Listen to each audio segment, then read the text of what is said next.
There is one small detail that can leave your project looking clean and professional or rough and unfinished.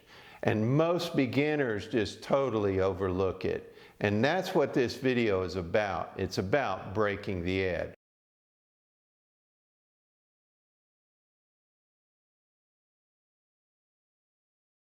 So what is breaking the edge? When most people do their finishing, they'll sand one side and then they'll sand the other, like this outside corner. But if you leave it too sharp, you'll get chips and you'll get burned through on your finish, and it's just not a good look. And they skipped one step.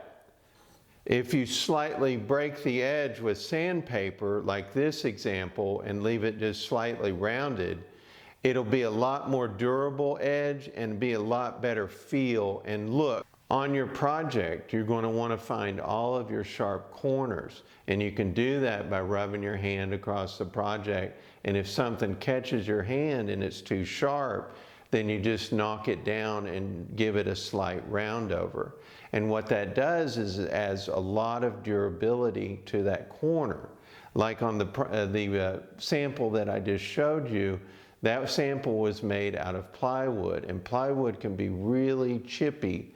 If something catches that corner, it'll knock a chip off of it, and that'll go through your finish, or it'll burn through your corner, and you'll see raw wood, and it's just not a good look. If you add that slight round over, it adds a lot of strength and durability to that corner, plus it has a really good feel if you run your hand over it and nothing's catching your hand and you don't get cut or anything. It adds a very professional touch. Breaking the edge is really easy, but you need to have a light touch when you do it. So I'm going to demonstrate on this piece of wood here, this outside corner, and you're going to sand each face. So you sand the face here, and you sand the face here, and all of your flats all around. And you're going to leave the corner alone right now. When you're all done, you just take the same kind of sandpaper as what you sanded with, and you're going to fold it up into a little fold like this. That just makes it a little stiffer and a little easier to use. And you're just going to go along the edge, right on the edge, and you're just going to barely sand it just a little bit.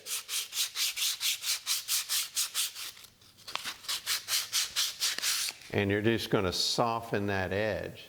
So if you felt it before, it would have been sharp, but now it's kind of got just a little bit of a softer edge, and that's what you're looking for. And if it's not quite soft enough, like in the middle here, you just take a little bit more.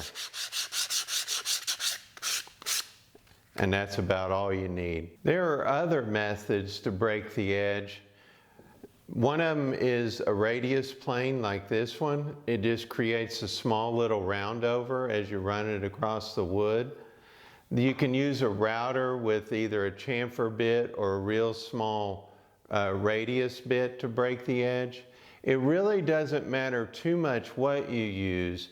It's just about how consistently you get the rounded over edge all over your project. You want the consistency of look more than what you use. So really, to be honest, the sandpaper is probably the best thing for a beginner to use. The same thing goes for metal parts as it does with wood. You want a nice soft edge on metal parts, even more so than wood, because the metal can cut you if it's too sharp or if it has burrs.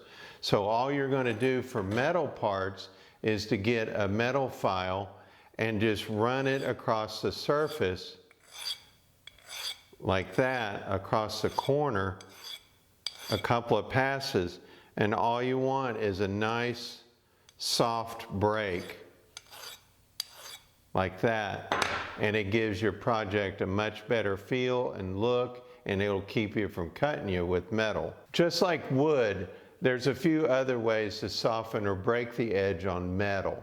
That is, you can tumble it with ceramic media or other kinds of media.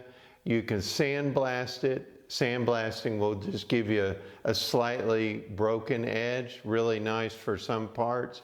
So there's a few other ways to break the edge. It's very important to break the edge on metal. It's what gives you a professional look to your piece. Breaking the edge is that small step that can be overlooked, but if you do it, it adds so much more to your project.